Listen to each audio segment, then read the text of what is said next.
So do you need a motion to do that? Okay.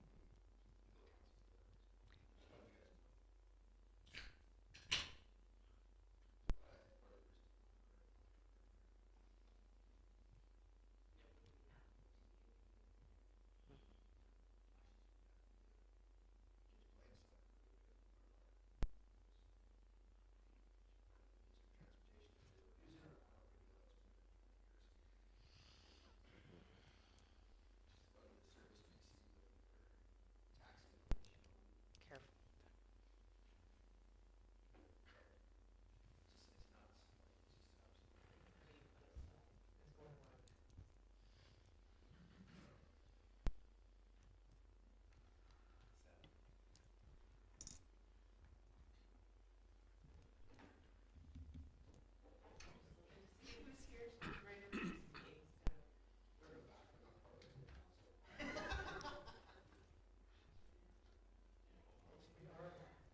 We're live. Okay, we got 2 minutes.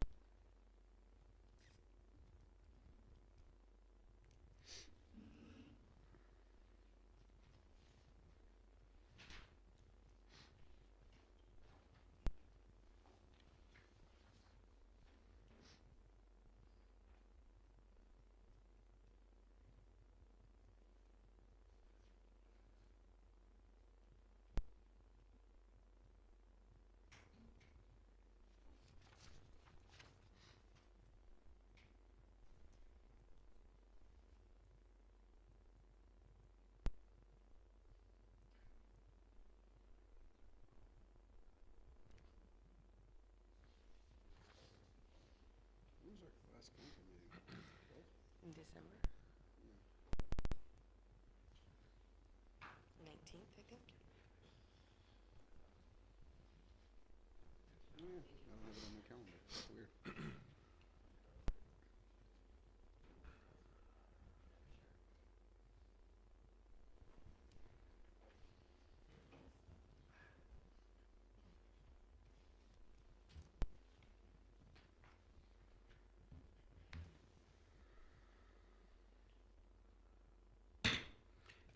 Call the meeting to order. I want to acknowledge that this Similkameen Valley in which we learn, work, organize is the ancestral, traditional, and unceded territory of the Swickmeese people and home of the Upper Similkameen Indian Band. Adoption of the agenda. Councillor McLean is moving. Councillor Willow seconded. Any additions? All in favor? Carried. Thank you. Adoption of the December 19th, 2022 regular meeting of council. Make that motion, Mr. Mayor. Thank you, Councillor Gould. Seconder. Councillor Elliott. Heirs or omissions? All in favor? Carried. Thank you. Adoption of the January 11th, 2023 Committee of the Whole. So moved. Thank you, Elliott. Seconder. McLean. Heirs or omissions? All in favor? Carried. Thank you. We have no delegations. No unfinished business, so we will go straight into staff report 6.1. Purchase of 2 2023 one-ton dump trucks. Jim, I believe this is you.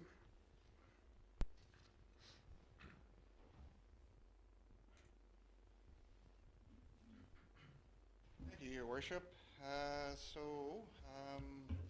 Public Works is asking Mayor and Council to approve the purchase of 2 one-ton dump trucks for the replacement of 2 flood-damaged vehicles in our 2021 Atmospheric River event that affected Public Works.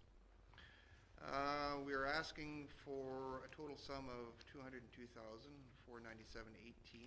taxes included, and we are asking that you award the contract to Dawson Truck Center. Does anybody have any questions of Jim?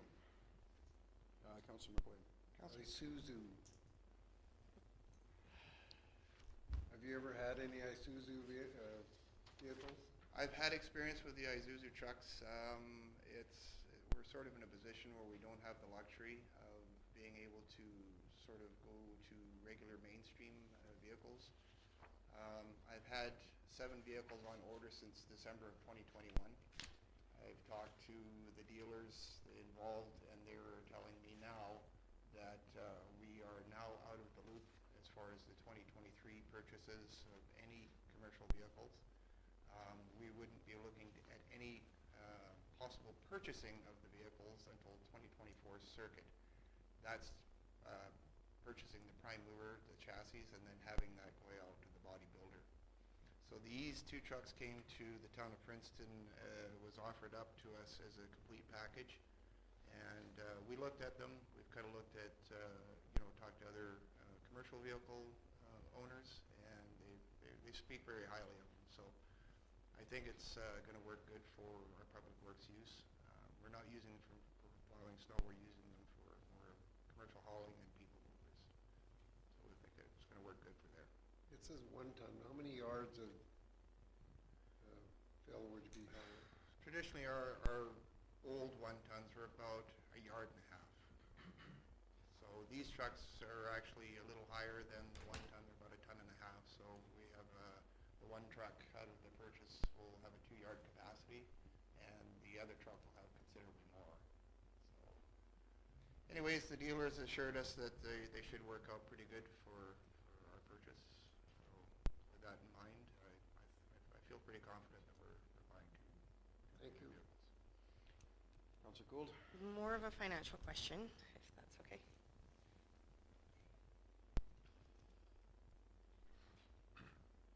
So, James, does this work within our budget for this year?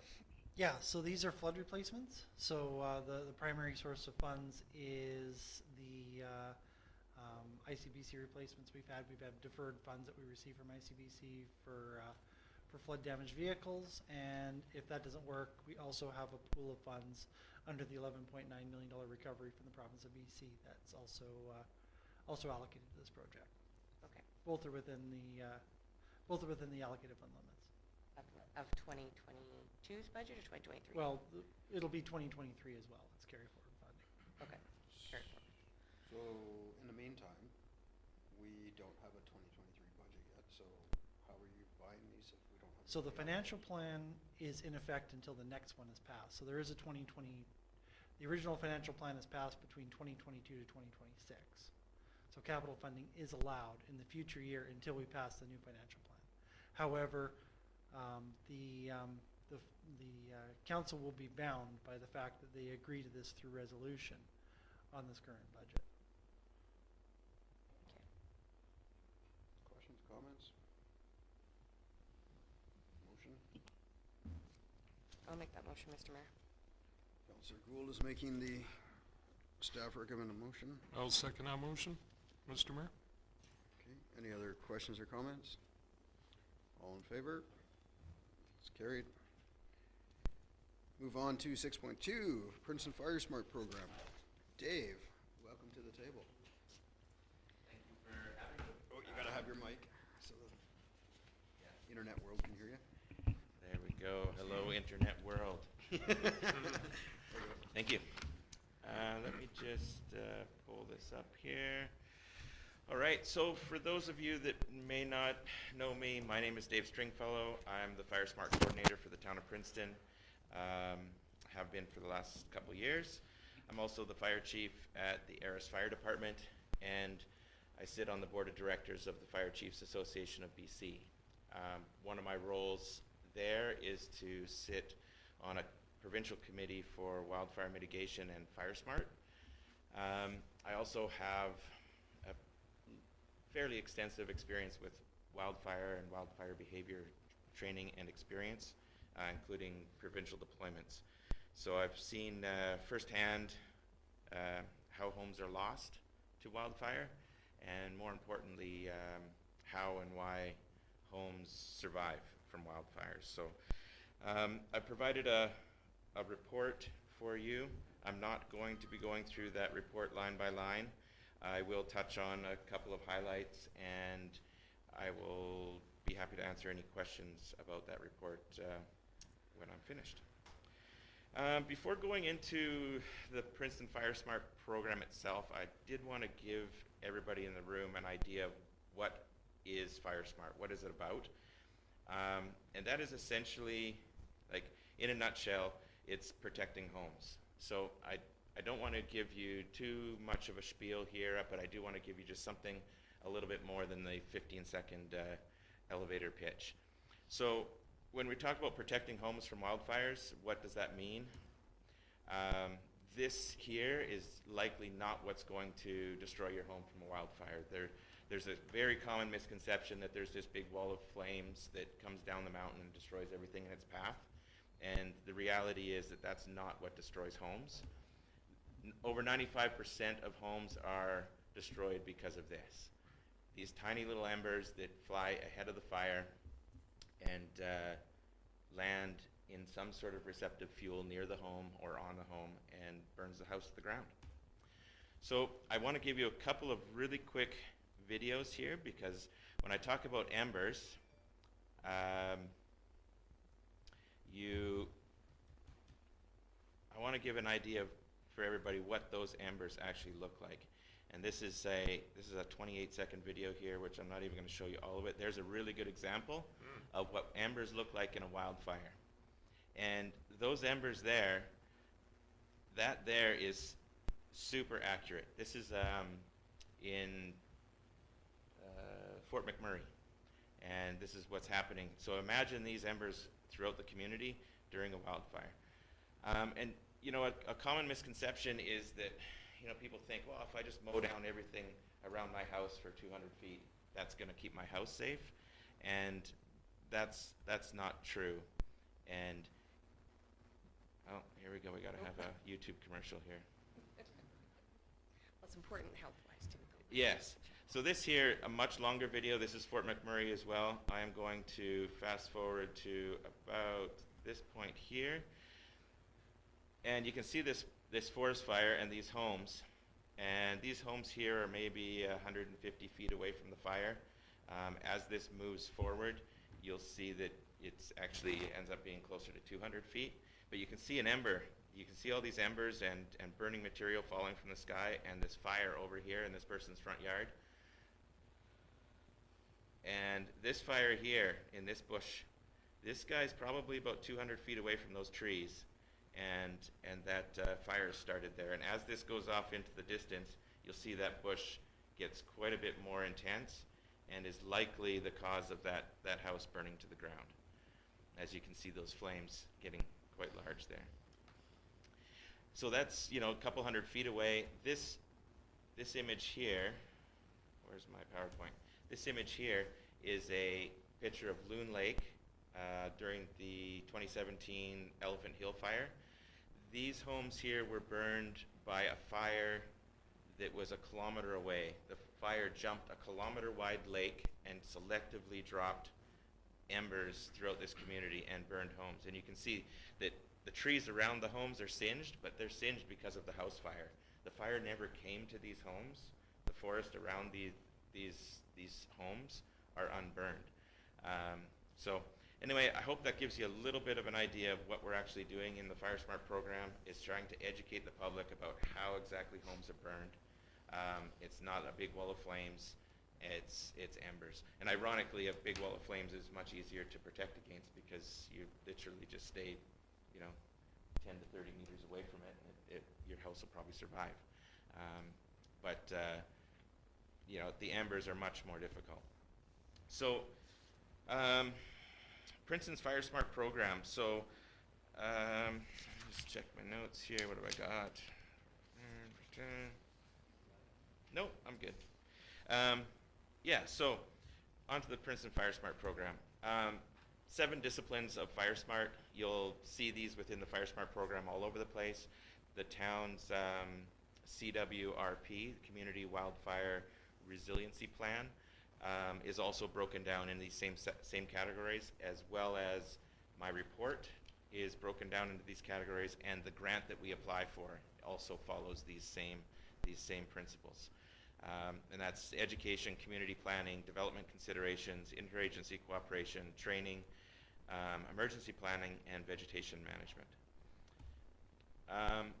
I wanted to touch on homeowner incentives. So These are the current homeowner incentives that we offer as part of Princeton's Fire Smart program.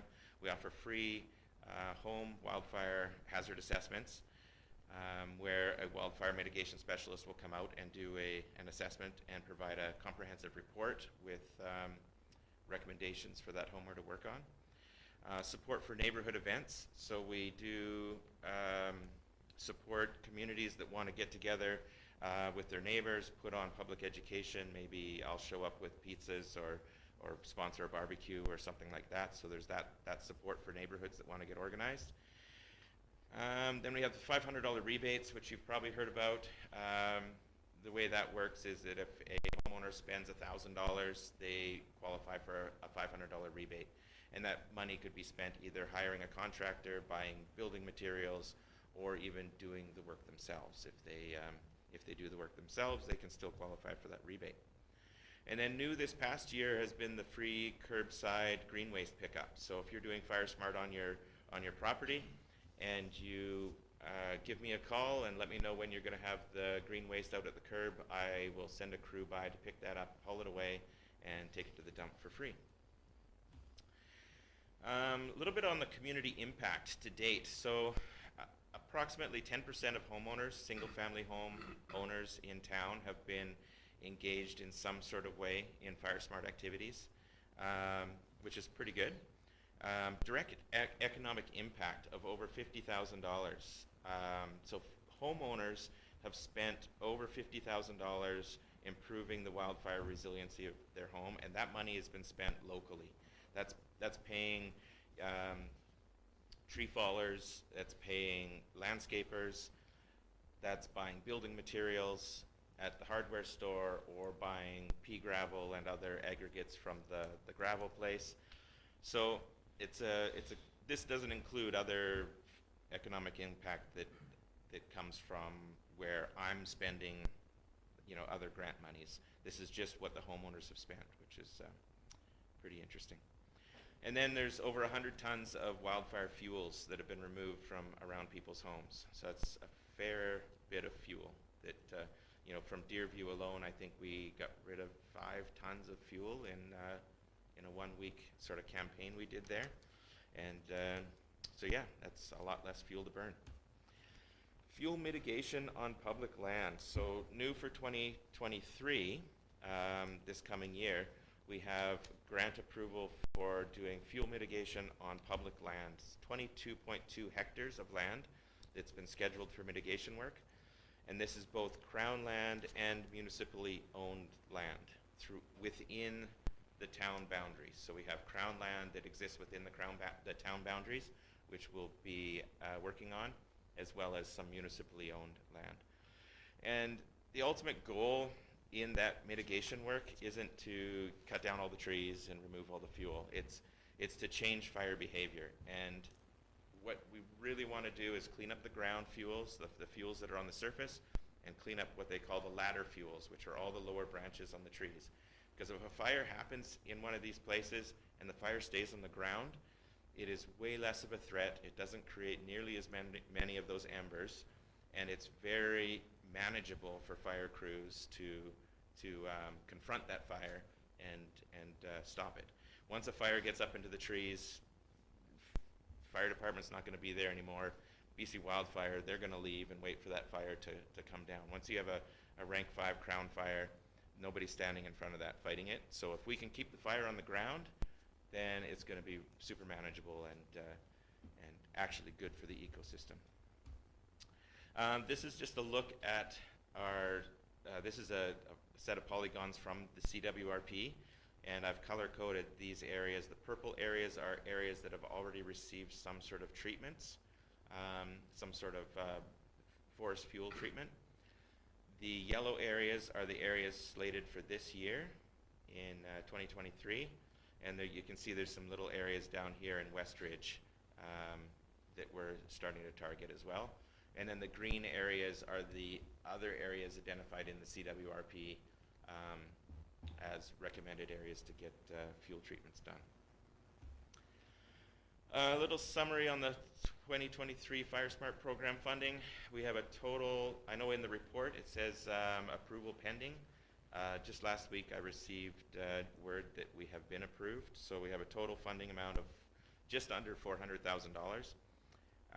$45,000 of that is going to be buying structure protection equipment. So new this year with the UBCM funding, they're allowing $45,000 per year for a 4-year phased purchase of a complete Type 2 structure protection trailer. So it's $45,000 a year, and on the 4th year, you'll have a complete $180,000 structure protection trailer. And this is structure protection trailer is a trailer full of pumps, hoses, and sprinklers to protect homes, and it'll protect, I don't know, anywhere from 20 to 50 homes, depending on how many sprinklers you set up on each home. Then $150,000 of this year's funding is going to the FireSmart program itself. So this is the public education side of things, the homeowner engagement, the $500 rebates, that sort of thing. Basically the same program we've run in the past 2 years is what that $150 is for. And then $200,000 is for the public land fuel mitigation projects. And that's pretty much all I have. Does anybody have any questions for me? You can turn the lights back on there if you want.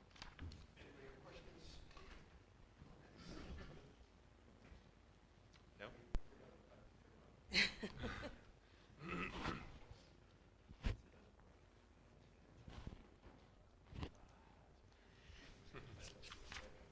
So if nobody has any questions, I did want, oh, yes.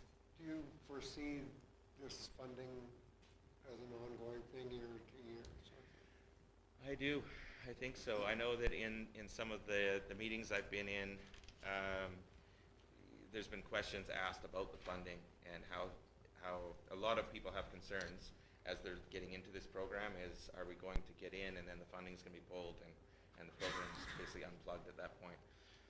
And also questions about first come, first serve, like how much money is in the bucket kind of thing. And they always come back with, this is an extremely well-funded program and undersubscribed. So, I mean, more and more communities are getting on board, but yeah. So it sounds like they're in it for the long haul. The province recognizes that we're not going to stop wildfires. Wildfires are getting bigger and more destructive and more frequent. We can't stop a wildfire, but we can stop them from destroying homes, and this is how we're going to be able to do it. So they're investing a lot of money in it. We have one neighborhood or two now that are? 2 this year. One last year was Deerview, and then Westridge will be this year. They've got their designation as well as Yeah, fires. or Fire Smart recognized neighborhoods. Yeah. Getting on way. I do have a question. Programs. Yes. Sorry, is it just for the municipality, or do you also work in the regional district? Well, that's an interesting question. My program is just for the municipality, so this funding is just for the town of Princeton. The regional district sometimes utilizes myself to do some of their assessments and public education within the regional district as well, but that's not part of my program. Okay. Thank you. When we worked on this a few years ago, they came in and did a study, and some of the things that they pointed out that we were a little better off than some municipalities. We were surrounded by an airport, we're surrounded by the tailings sawmill in the south, or the east, and rivers on the side of us, so we're a little better off. But where the problem is right within the community in terms of along our hillsides, with this first, second, and third bench. And Yes. and all that thing work had to be done there in terms of, making Yeah. sure that those ambulance who were staying wouldn't be starting up in those areas, or. Yeah, I know that there's issues with that one hillside in terms of geotechnical concerns. I'd like to try to address those, and even if we don't remove any trees off of that hillside, if all we did was remove the lower branches on the trees, that would reduce the risk immensely. Like if a fire came up there and it got into the trees, those embers would come all the way over to here, right? Whereas if that fire came up there and it just stayed on the ground, it would, maybe burn up to the people's fences that live, backing onto that space. So, yeah, it's definitely one of our target areas. Any other questions? If there's no other questions, I did want to, say a thank you, because I believe it was this council that had and Ed, that had the foresight to apply for this funding. And it's awesome to have Princeton sort of on the front end of this. There's communities now that are playing catch up, and I'm happy to be part of some of those conversations in helping those communities get on board, because they're looking to Princeton's program and going, okay, how can we put this together, and how can we make this happen? And so thank you guys for getting this thing going. What was it, 3 years ago, I think, when you first applied for the funding, Ed? Something like that? So it's awesome. One problem this council has never had is Good. willingness to look for free money. We like the money. Especially when it's free. Yes, well, I guess there's always that. Awesome. Well, thank you, Dave. Yeah. We have a staff recommendation that we receive this for information. Thank you, Councilor Willis, seconder. Councilor Gould. Yes, sorry. Any last questions? All in favor? Carried. Thank you. The next one I think is Jared. It's a EMBC grant application for Billadair Avenue River Crossing.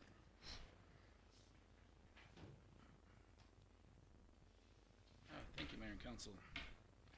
I'm asking for the authorization to submit an application to the EMBC for a 100% funded grant opportunity up to $2 million.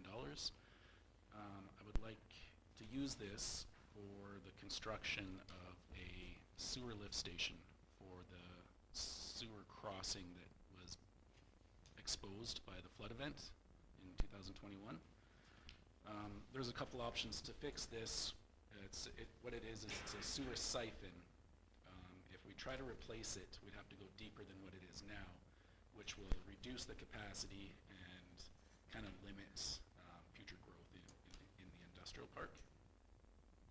So the other option is a small lift station in kind of on the bank of where Riverside School is, in the Riverside field. This lift station would then, we could directional drill under the river at a great depth that the line could never be damaged, and it'll be a force main, so this go straight over into Fenchurch lift station and then to our lagoon. So yeah, I ask that council authorize me to submit this application. Any questions? So moved. Thank you. Oh, Moved by- question. Oh, okay. Sorry. Yeah. Yeah. we have- Where you were talking about putting the lift station on maybe on the north side of the or the Tuolumne River? That's correct. Is it a town property or town right away? It's not. It is school board, so there will have to be some discussion. Okay, It's nothing set in stone at this time, just okay. Thank you. Carolyn just tripping up or somebody tripping up the stairs. I'll second that. Thank you, Councilor Gould. Any last questions? I'll call the question. All in order, or all in favor? Sorry. I was thinking first it was a Fenchurch lift station that you're doing, and I was gonna say, are we gonna build a gate around there? Yeah. Not going there today. 6.4 is the purchase of heavy equipment snowplows. Jim.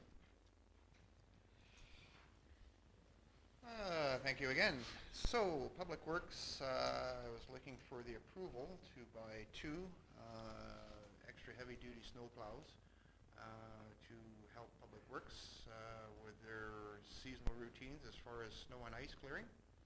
We are also looking to replace one small snowplow that was lost during the 2021 Atmospheric River event at the Public Works Yard.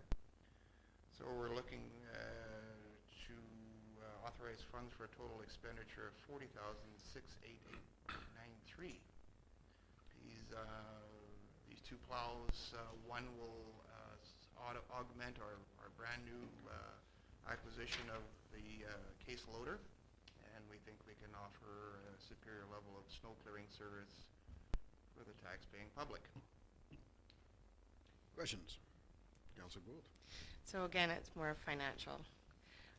But it would also, I'll wait for James to get the thing. With the 2023 budget under works, does this amount, is it already in the amount you were requesting for your public works budget, or is there any changes we're gonna need to make to your budget line? No, that will be included in our 2023 budget. The only anomaly to the total purchase will be the small snowplow, which should be funded under insurance or DFA funding. Okay, so then to change, thank you. And again, same situation as that last? Yeah, so the insurance one is included with the financial plan. The reason the recommendation is worded slightly differently is because the Public Works, the Public Works heavy equipment budget has a source of funds that staff would like to have the financial plan approved for this year before we move forward with those purchases. So one way we can get around that is to do an operational lease until that financial plan is passed. That wouldn't put council under the obligation of having a source of funds assigned until the financial plan was passed. So But does that not increase the cost of the? no, because the vendor has agreed to take the cost of the rental and apply it to the purchase price. So if council doesn't approve the capital purchase, it'll be a rental, which is included in the operational budget. If it is approved by council, that rental amount will be included in the purchase price. Okay. Okay, so we don't need to add anything, it's all No, within what it's you were all asking. included. Okay. And council has full right to restrict the funding, which will turn it into a rental, which will then return it after the snow season in April. Yeah, I know we have to do our due diligence with the budget though, but having seen for the last few years, if you wait, it costs more anyway. So if that is a way that we can make sure that we're That's right. securing it, the transaction, I think that's important. That's right. for Staff price didn't want to propose that council commit themselves to anything permanent until the public consultation process on the budget was completed. So that we can take it into consideration. Thank you. Councillor McLean. When I read this, I must have missed a part that this would be deducted from the total, because this is a perfect example of what I was talking about before. That we were gonna spend $9,000, I thought it mentioned something like $9,000 for the rental, and then we're gonna buy the thing at the end of it. And all of that because some reasoning that we don't have the money readily available. And this is what I was talking about. What are we doing? When we talk, I go back to that education session that we had where we were told that we absolutely can find money for this out of our reserves and that sort of thing. So in this case, that's fine. If it's coming off the total price, that's great, but I just can't believe that we operate under this system where we forego money in order to get equipment for them that they need right now, sort of thing. And again, it's because of that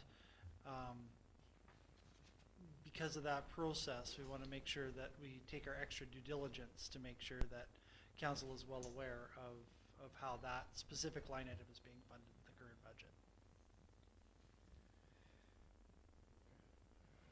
So we do have a motion yet, or so?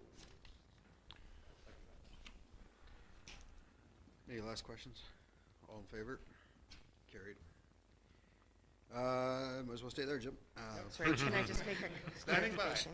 Oh, yeah, sorry, Councillor Gould has a question on. So it's just a clarification. The motion is as is, but on the report, it does say it was an extra $500 over quoted price because of the rental. So I have negotiated a one-time only purchase sort of program with the vendor. I've asked them to not include that, and they are willing to sort of observe that agreement. So there'll be no further cost to the town. The town will not incur any other user fees or sort of interest fees or any of that kind of stuff. Okay, so it is included. Thanks. Sorry. Okay, no, thank you. 6.5 is the purchase of a 2023 Ventrac sidewalk snow clearing tractor. Jim. So What the Public Works Department is looking to purchase is a unit called the Ventrex. It's a sidewalk snow clearing piece of equipment. It's a small tractor that it's a stand-on, one person operated, with multiple attachments.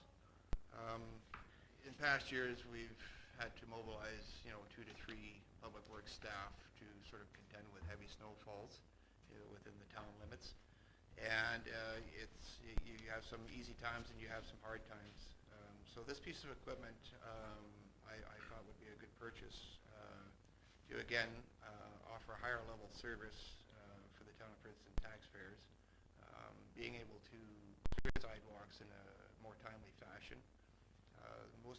Most of our complaints during snow removal is usually crosswalks, snow accumulations on sidewalks, icy conditions, and the like. So with the purchase of this piece of equipment, it also comes with a number of attachments.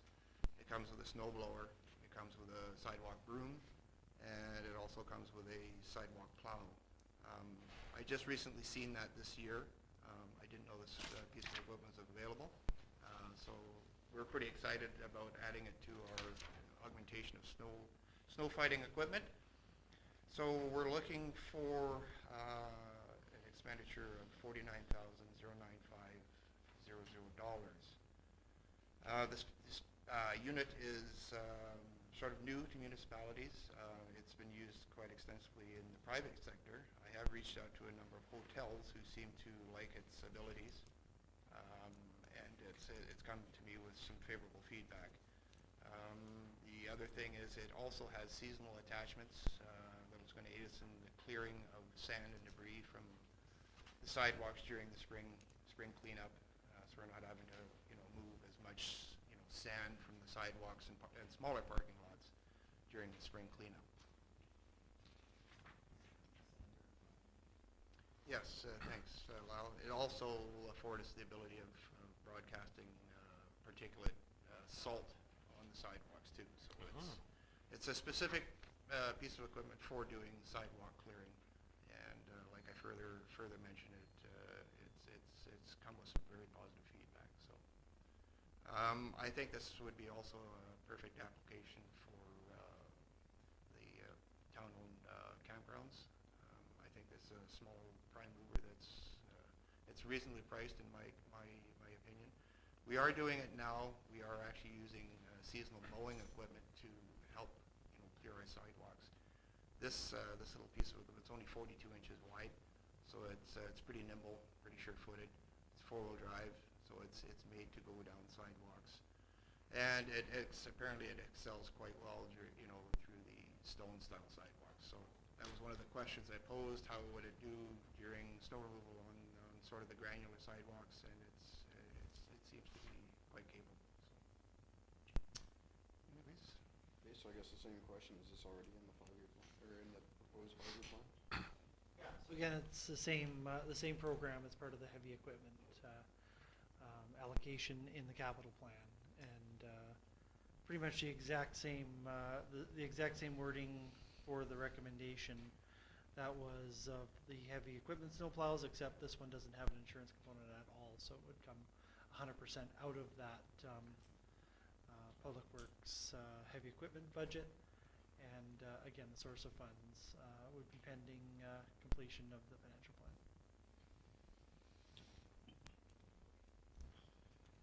Jim, I see it weighs 1,000 pounds. And does it have a hydraulic blade that goes down? Would it have it hydraulic? Yes. So to answer your question, Councilor McLean, it is fully hydraulic. It is four-wheel drive. It has like I say, it's pretty sure-footed. It's more than capable of going over a Brown Bridge, and its weight wouldn't affect any of the, those kind of weight class restricted areas. We also looked at our little footpath bridge over in Allison Flats, and it's more than capable of going. What I was getting at is if it's got enough weight in hydraulic, you can press that blade down to get right down to the pavement or to the. Correct. So we shouldn't see that snow or that ice trail after we've been through there. So. Perfect. Great. Yeah, Councilor Gould? And just to clarify, this isn't going to be affecting the businesses' requirements, still clean in front of their property. Because of what I anticipate is going to be an effective piece of equipment, I believe we may be able to offer that sort of extension to the private property owners. I don't want to sort of set precedents by incurring loss, trip and falls, that kind of thing, sort of a lawsuit kind of thing. But if at one point we do decide, we could do the whole town. So maybe a service we could offer up, maybe at a bit of a rate or whatever to the business owners. Yeah, no kidding. Well, I think that I think it's going to be quite a success, and I see at least 2 more in the future.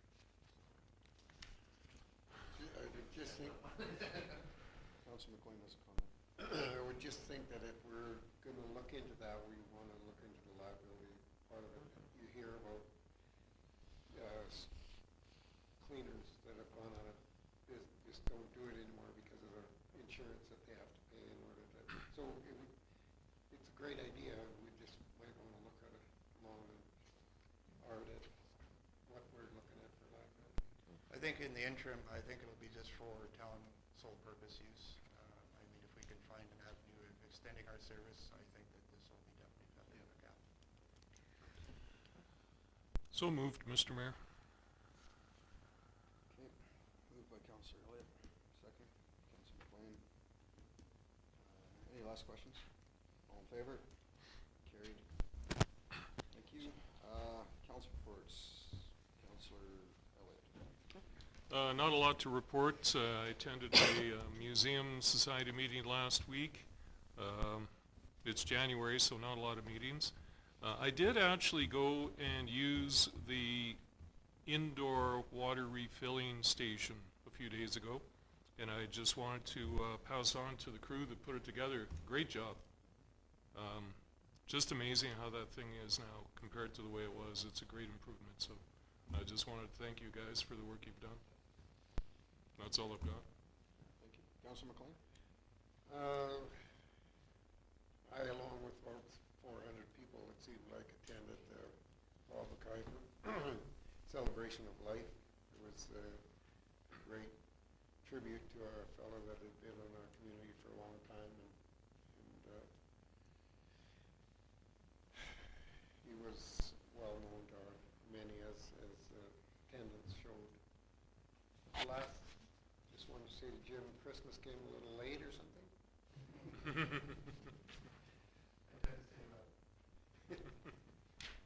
Thank you. Thank you. Councillor Willis? I don't have much to report. We had the committee hall meeting, I believe, tonight. Councillor Gould? So aside from just acknowledging that this is our first meeting in the new format, a daytime meeting and a Wednesday, I also attended the committee of the whole meeting, and with Mayor Coyne, attended a regional district workshop on ethics, which was quite interesting. And that was last Thursday. Yeah. It was eye-opening. We're supposed to adopt a new code, and so the regional district brought in a lawyer, and we had a whole day workshop with a lawyer on, was it code of conduct? Code of conduct, code of ethics.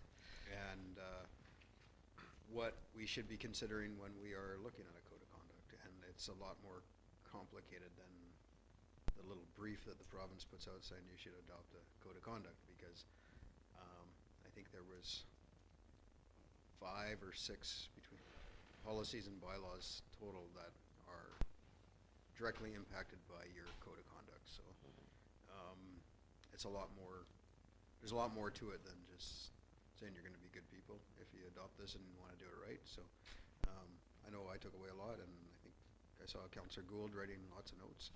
And it was a good day overall, though. I don't really have anything to report.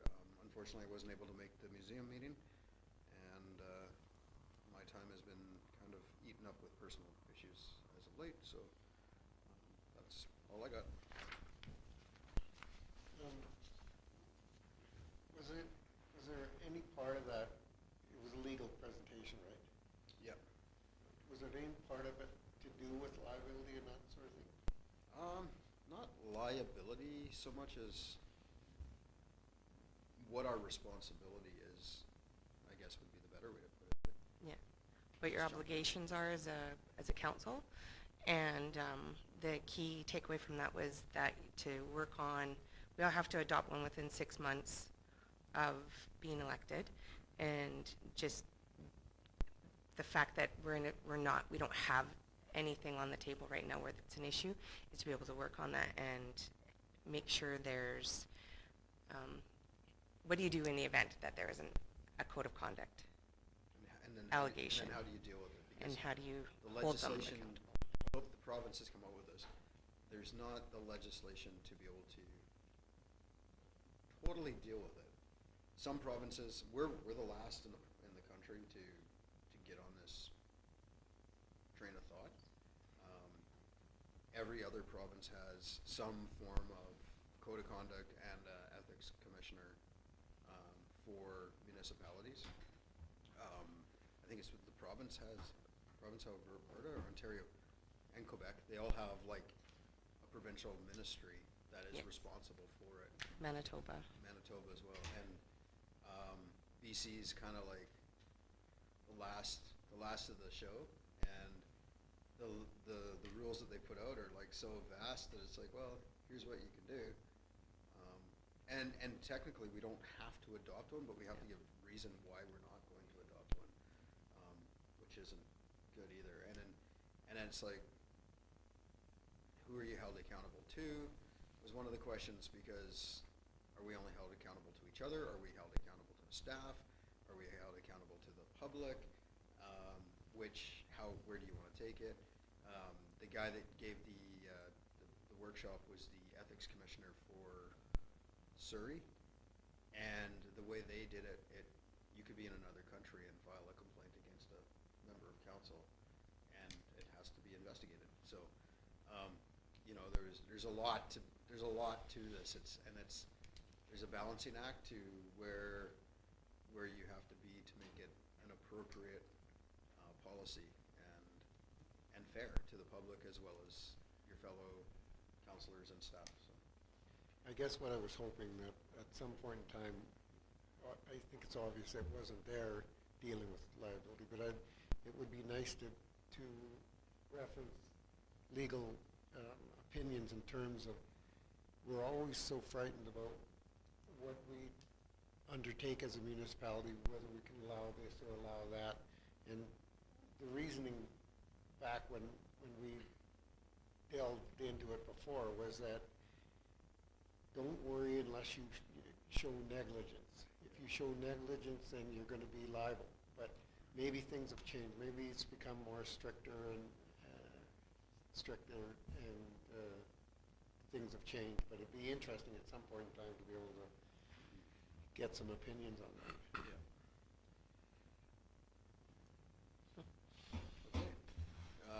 We'll move on to number 8, correspondence received and file. We have 3 letters, one from the ALC, one from Ontario Health, and one Order of British Columbia. Do we have a motion? Comment? Receive. Thank you. Councillor McLean, seconder. I'll second. Last questions or comments? All in favor? Carried. And then we will move to adjourn. Motion to adjourn. I'll make that motion, Mr. Mayor. Councillor Lewis, second. Councillor Lewis. All in favor? Carried. Nobody opposed? Goodbye, everybody.